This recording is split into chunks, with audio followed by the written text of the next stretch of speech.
അമ്മേ അമ്മ എന്റെ പുസ്തകം ആർക്കെങ്കിലും കൊടുത്തോ? എന്തിന്? നിന്റെ പഠിക്കുന്ന പുസ്തകം ഞാൻ തന്നെ ആർക്കെങ്കിലും എടുത്തു കൊടുക്കുന്നത്? അമ്മ എനിക്ക് ഉറപ്പുണ്ട് ഞാൻ ആ പുസ്തകത്തിന്റെ ഇടയിൽ തന്നെ വെച്ചെന്ന്. അമ്മ അവിടെ വന്നിട്ടുണ്ട്, അതെടുത്തിട്ടുണ്ട്. ശരി, ഞാൻ എടുത്തു തന്നെ വിചാരിക്കേ. അതിന് നീ എന്തിനാ ഇങ്ങനെ കിടന്ന് ബഹളം വെക്കുന്നേ? അത് വേറെ സ്റ്റാമ്പ് അല്ലേ? അല്ല പിന്നെ നിങ്ങൾ എന്തിനാ ആവശ്യമില്ലാത്ത ചോദ്യങ്ങളൊക്കെ ചോദിക്കുന്നേ? എടാ, ഞാൻ നിന്റെ അമ്മയല്ലേ? എനിക്ക് അല്ലെങ്കിലേ ഭ്രാന്ത് പിടിച്ചിരിക്കുക. എനിക്കത് മര്യാദ തന്നു, അല്ലെങ്കിൽ ഞാൻ എന്താ ചെയ്യുന്നതെന്ന് എനിക്ക് പോലും അറിയില്ല. ഇതല്ലേ നീ അന്വേഷിച്ചെടുക്കുന്ന ബുക്ക്? അമ്മേ പ്ലീസ്, ഒരൊറ്റ പ്രാവശ്യം താമേ. പ്ലീസ് അമ്മേ, പ്ലീസ് അമ്മേ താമേ. ഇത് വേറെ സ്റ്റാമ്പ് അല്ല, മയക്കുമരുന്നെന്ന് അറിഞ്ഞിട്ട് അമ്മ നിനക്ക് തരണല്ലേ? പ്ലീസ് അമ്മേ അതാമേ. തരില്ല. തരാനാ പറഞ്ഞത്.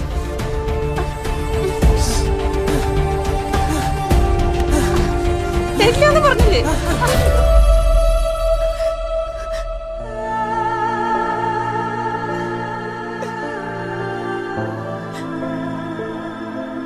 ഹലോ ഹലോ, നിങ്ങൾ എവിടെയാ?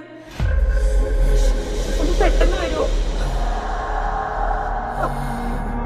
ആദ്യം ഇവിടെ വല്ലാതെ ബഹളം ഉണ്ടാക്കുന്നു. എന്നെ കൊണ്ട് ഒറ്റയ്ക്ക് പറ്റുന്നില്ല.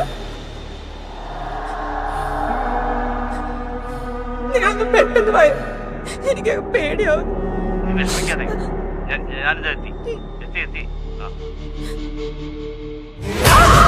അമ്മേ അമ്മേ അമ്മേ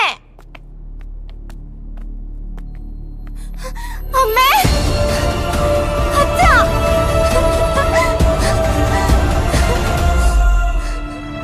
അച്ഛാ, ഞാനമ്മ വേണമെന്ന് കരുതി കുട്ടി അടിച്ചതല്ല. ഞാൻ അത് എത്ര തവണ പറഞ്ഞതാ അച്ഛാ. എന്നിട്ടും അമ്മയുടെ ദേഷ്യം മാറിയില്ലേ? പ്ലീസ് അച്ഛ, അമ്മയോട് ഒന്ന് വരാൻ പറ. എനിക്ക് ആ കാല് പിടിച്ച് മാപ്പ് പറയണം. ആദി, നമുക്കൊരു ഇഞ്ചക്ഷൻ എടുക്കാം. ഓന്റെ അസുഖം മറന്നേ. ഡോക്ടർ, ഇനി അവന്റെ ചോദ്യങ്ങൾക്ക് മറുപടി പറയാൻ ഞങ്ങൾക്ക് ആവും തോന്നില്ല. ഡോക്ടർ അവനോടൊന്ന് പറയൂ, അവന്റെ അമ്മ മരിച്ചു പോയ. നോ, ഇപ്പൊ ഒന്നും പറയണ്ട.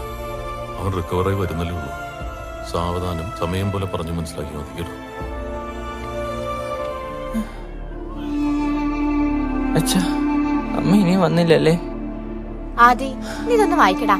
അമ്മയ്ക്ക് ഒത്തിരി ഇഷ്ടല്ലേ നീ ഗിറ്റാർ വായിക്കുന്നേ?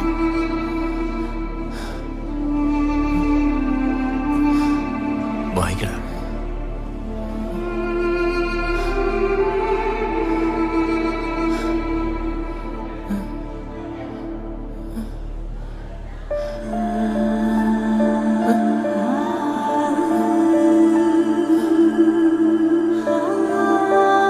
എന്നെ കൊണ്ട് പറ്റുന്നില്ല അച്ഛാ, പറ്റുന്നില്ല.